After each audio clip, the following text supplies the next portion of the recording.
What do the 2022 Georgia Bulldogs look like in the trenches? I'm not talking about just defense, but the offense as well. Both sides of the ball, the offensive line and the defensive line is going to look a little bit different than last year, more so on the defensive line. I think that you kind of have some pillars already set on the offensive line. They just need to figure out the guard spots. Dean and I talked about this a little bit on riding home yesterday, but I just kind of want to go through what they're working with on both sides of the ball when it comes to the line, offense and defense, and talk about where the weak spots are, where the strengths are, because there's definitely both. There's definitely a lot of talent on both sides.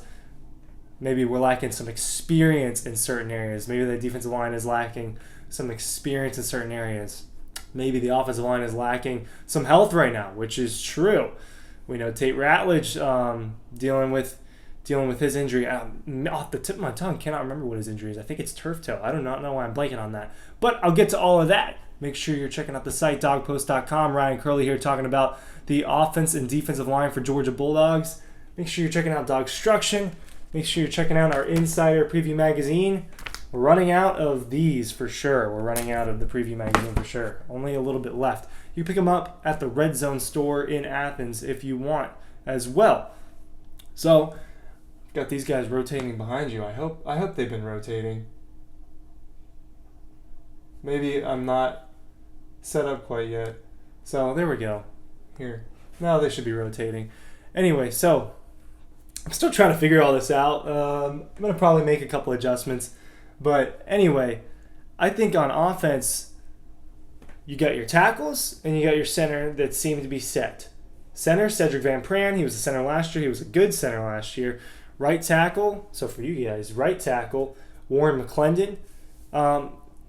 He's one of the best. I mean, people don't look at right tackles the way they look at left tackles, but he's one of the best right tackles. He's one of the best tackles in college football, right? He's getting preseason honors and things of that nature, and they're justified. Go back and watch the tape. I went and watched some tape today. I watched some national championship tape. Warren McClendon and Broderick Jones, the other guy who will fly up there in a second, those guys did really well in the national championship against Alabama's pass rushers, namely Will Anderson.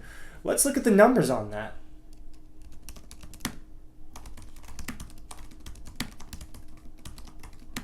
The one thing I forgot to bring up was the numbers on the national championship.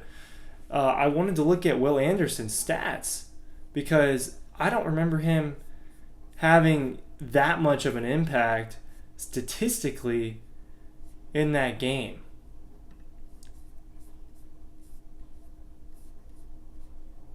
Of course, it's not going to bring it up. Anyway, from what I watched, the clips that I watched today, I watched a few drives.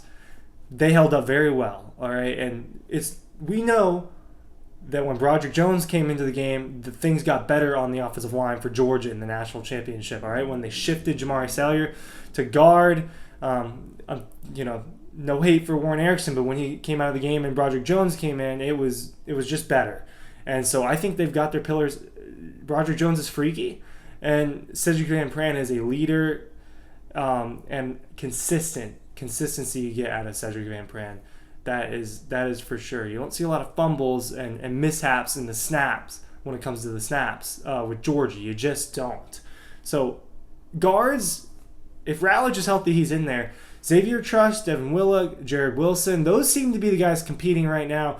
Dylan Fairchild's behind them. Whatever it is, this is a huge offensive line group. So shift to the defensive line. Tyrion Ingram-Dawkins has only played one college football game, right?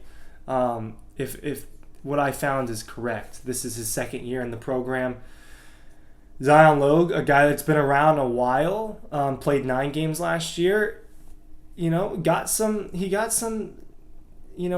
the ability to come in and put up some numbers and show us what he could do. He's very long, all right? And I'm not talking about Jalen Carter as much because we know what Jalen Carter is. I'm telling you guys, I've been going to these practices whenever they let us. I've seen Tyrion Ingram-Dawkins, I've seen Zion Logue. They're going to matter. That's your starting defensive line. Because I think they're going to run 3, and Tremel Wathour will come in on the other side of the defensive end as well.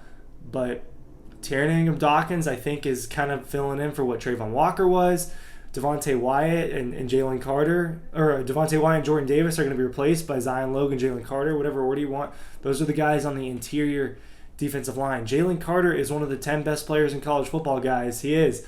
He was probably the best player on Georgia last year. The 3 best players on Georgia last year, in my opinion, were Nakobe Dean, Brock Bowers, and Jalen Carter. 2 of them are back, all right? Brock Bowers is back, and Jalen Carter is back. So that's a very positive thing for this Georgia team.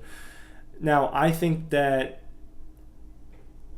he's going to be really good, but they need Tiernan Dawkins and Zion Logue to play well. They do. And if not, they have guys behind them. I really like Michael Williams. I like the freshman. Tremont Wathour, he's got to get it done. On the, we're talking about the trenches, so I'm not going to get into Nolan Smith and Robert Beal and Chaz Chambliss and MJ Sherman, so I'm not going to get into that too much. From what we're hearing, from what we're seeing during fall camp, and now it's not fall camp anymore because school has started. Classes started a couple days ago. But what we're hearing is that the offensive line is better than the defensive line. Now, it was the opposite last year. The defensive line was sick. The front 7 was sick. The entire defense was outrageous how good they were. It doesn't matter which one's better. It matters if Georgia wins games. If this year it's by offense, so be it, right? If you're a Georgia fan, then so be it. Does it matter that much? You want your defensive line to be really good. And I still think they're going to be good. But Jordan Davis, Devontae Wyatt, and Trayvon Walker were all first-rounders, 2 of them being in the top 15, 1 of them being number 1 in Trayvon Walker. Jalen Carter, I believe, will be a top 10 pick, potentially top 5. Zion Logue and Tiernan Dawkins, I haven't seen enough of them yet to really form an opinion on that. I think that they're both capable of playing in the NFL, but the offensive line for Georgia got bigger and the defensive line got smaller, and that's what we're dealing with. So now you're dealing with a huge offensive line. I mean, these guys are giants. They really are. The giants of the defensive line are not there anymore. Jordan Davis, namely, and Trayvon Walker was the freakiest player on the team last year. It'll, up for debate as to who that is now. Last year it was Trayvon Walker. He was the freakiest. He just was. So I'm interested to know what we think about that. It could Gilbert's in the running, Washington's in the running. I think Broderick Jones is in the running for sure. Broderick Jones is one of the leanest. How many offensive linemen do you see have like a chiseled jaw? Broderick Jones is one of the only ones I've ever seen like that. He's huge. I think that the potential is there. Some of these guys are getting drafted after this year. Jalen Carter is going to get drafted. I think Warren McClendon and Cedric Van Pammer will get drafted, and Broderick Jones may very well play his way into getting drafted. So for Zion Logue, it's go time for him if he wants to get drafted. Tiernan Dawkins still has time. Tiernan Dawkins, from what I've seen in practice, is getting a lot of one-on-one coaching. All right, I think is going to be important. This is just what I'm just reporting and then giving an observation, and now I'm inferring. I think he's going to be really important for this defensive line. Needless to say, they have the talent. They're lacking experience in some areas. The offensive line seems to be better, but the defensive line's got the best player out of all of them. Take from that what you will. I think they're going to be fine. I think that the defensive line, they're just going to have to figure it out. On offense, for the guard, when it comes to the guards, I don't think we're going to know who the 2 guards are firmly until a few weeks into the season, if I'm being honest. That's what I think. And that's not a great thing, but last year, the starting 5 was not the starting 5 at the end. I think we're going to get the same thing this year when it comes to the offensive line. Make sure you go to the site, dawgpost.com. The books links, all these links are down below, guys. See you there.